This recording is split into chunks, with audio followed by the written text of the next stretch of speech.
Asdiqai, salam alaikum. Dans cette vidéo, on va calculer une intégrale k. C'est l'intégrale de 1 à racine carrée de e puissance p cosinus ln de x ddx.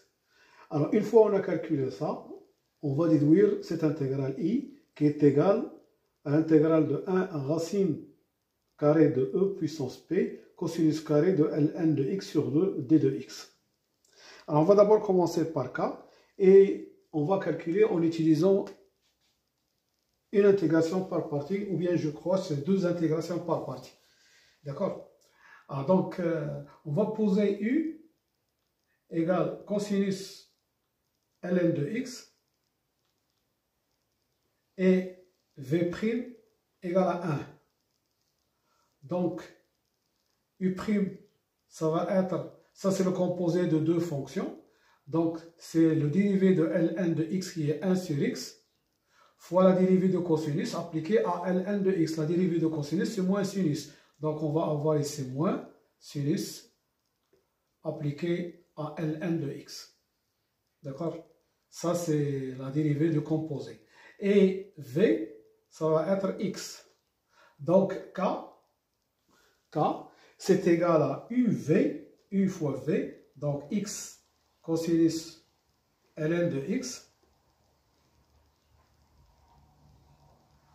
entre 1 et racine carrée de e puissance p moins l'intégrale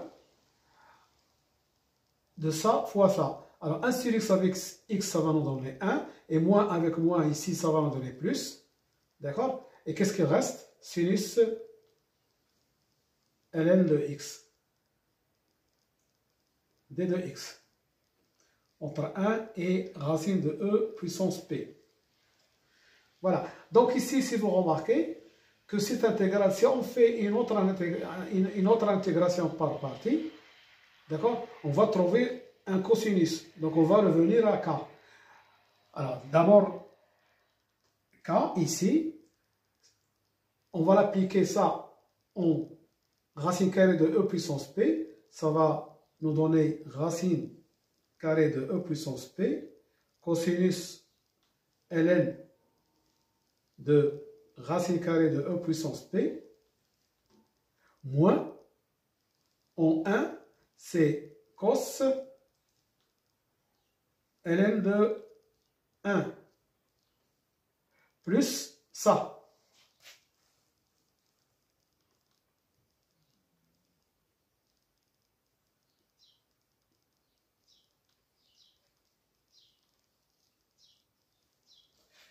Alors, si je calcule ici ln de racine carrée de e puissance p, alors, on va se faire sortir, ça c'est quoi ça? Ça c'est e puissance p sur 2. D'accord? Donc, on va se faire sortir p sur 2, et il va rester ln de e. ln de c'est 1. Donc, ça c'est égal à p sur 2. Donc, c'est e puissance p cosinus p sur 2.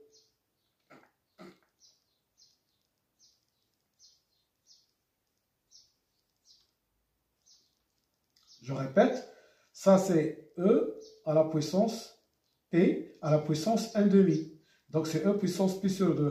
Le P sur 2 qui va sortir, il va nous rester Ln de E, Ln de c'est 1, donc c'est cosinus P sur 2. Mais cos P sur 2, c'est 0. D'accord?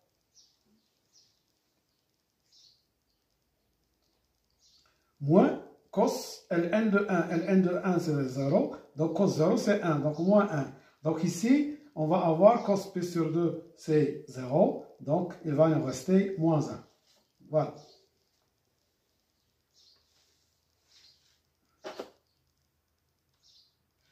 Plus cette intégrale.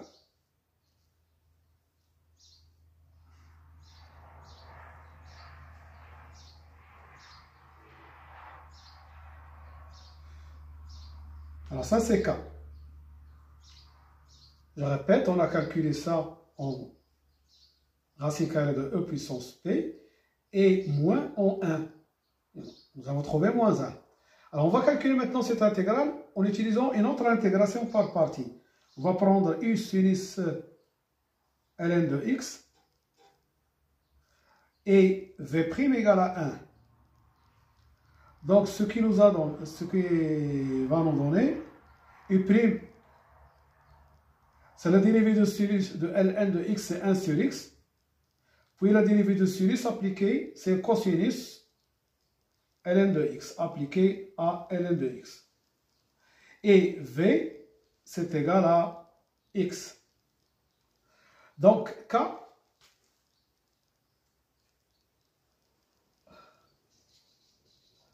ça va être moins 1 plus, alors cette intégrale c'est UV, c'est x sinus de ln de x.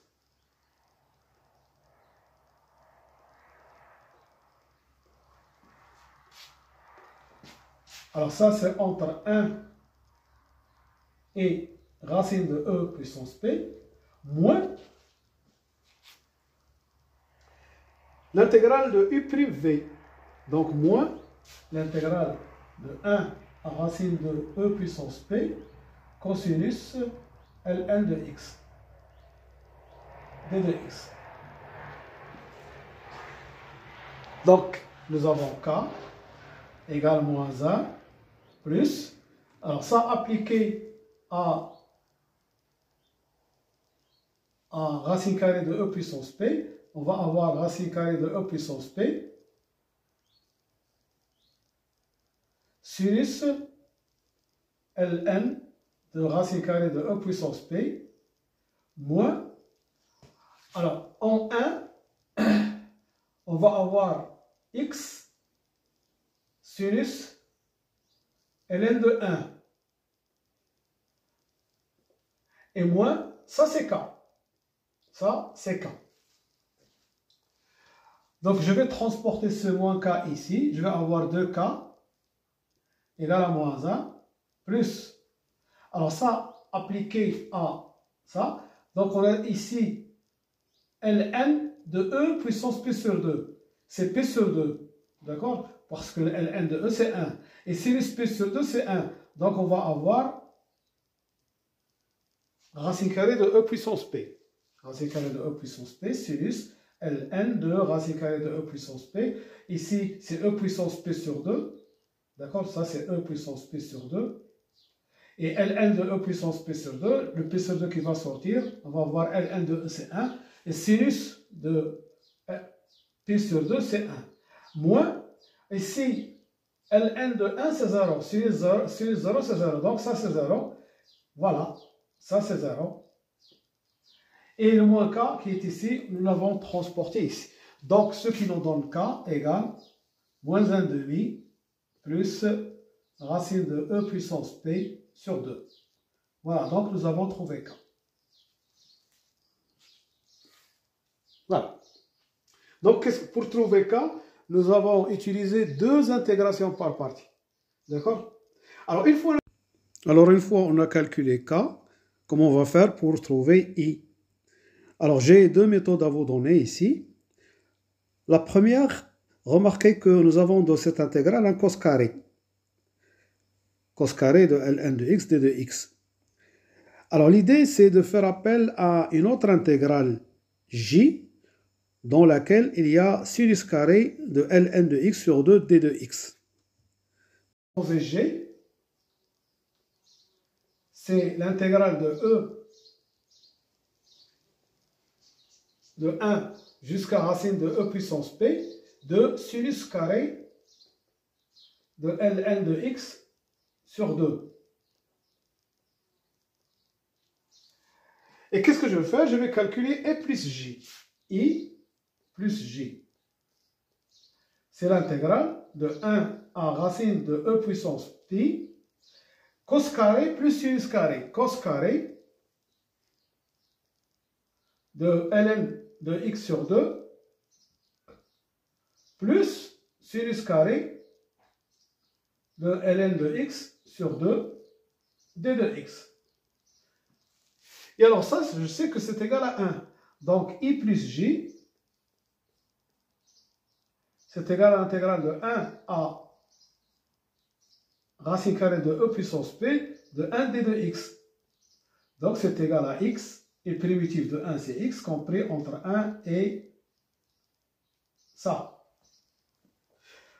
Donc, j'ai calculé à quoi est égal I plus J. C'est racine de 1 puissance P moins 1. Ça, c'est I plus J.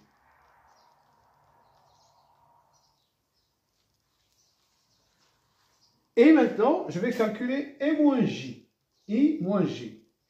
C'est l'intégrale de 1 à racine carrée de 1 puissance P cos carré de ln de x sur 2 moins sinus carré de ln de x sur 2 d de x. Et alors, ça c'est quoi? Cos carré moins sinus carré. Cos carré de θ moins sinus carré de θ, c'est cosinus de θ. D'accord? Cos carré de θ moins sinus carré de θ, c'est cosinus de θ. Donc, je vais l'appliquer ici. Alors, qu'est-ce que je vais trouver? 1 à racine de e puissance p cosinus carré, je m'excuse, ici c'est cos de θ. Cos de θ, c'est-à-dire cos 2 fois ln de x sur 2. C'est cosinus ln de x de x. Et alors ça c'est quoi? Ça c'est k, que nous avons trouvé tout à l'heure. Donc, en définitive, qu'est-ce que nous avons? Nous avons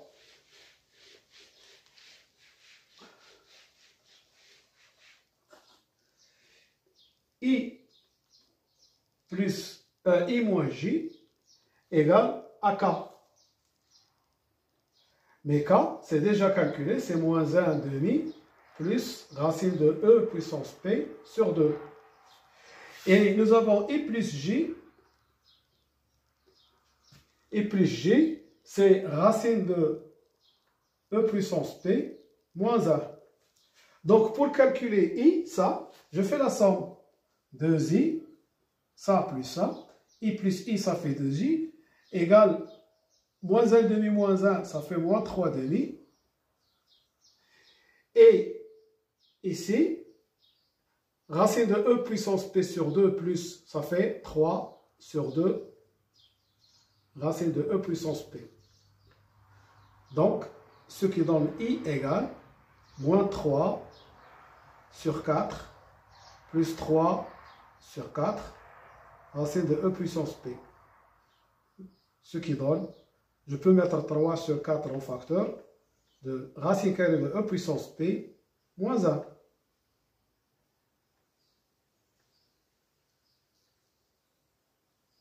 Voilà, donc j'ai trouvé à quoi est égal i. Maintenant, la deuxième méthode, pour calculer i, je sais que cos carré de θ, c'est égal à cos de θ, plus 1 sur 2. D'accord? Cos de θ, c'est cos carré de θ moins sinus carré de θ. Et ça, c'est cos carré de θ plus sinus carré de θ. Les sinus s'en vont et il nous reste 2 fois cos carré sur 2, ça nous donne ça. Donc, je vais l'utiliser ici. Donc, i, c'est quoi i? C'est l'intégrale de 1 à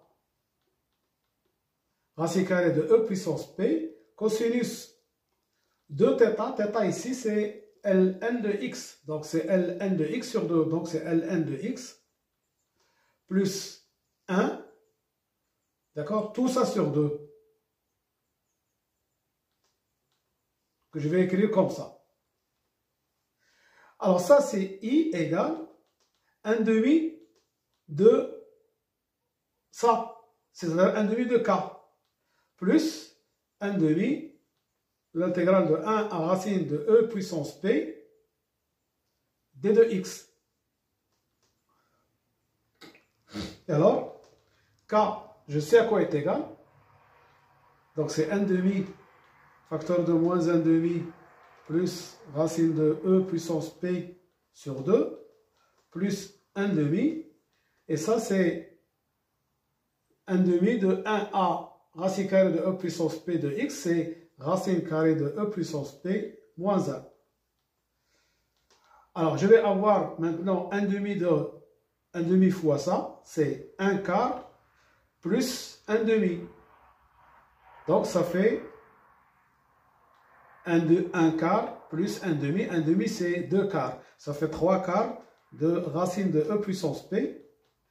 Et moins 1 quart moins 1 demi. Donc moins 1 quart moins 2, ça fait moins 3 quarts.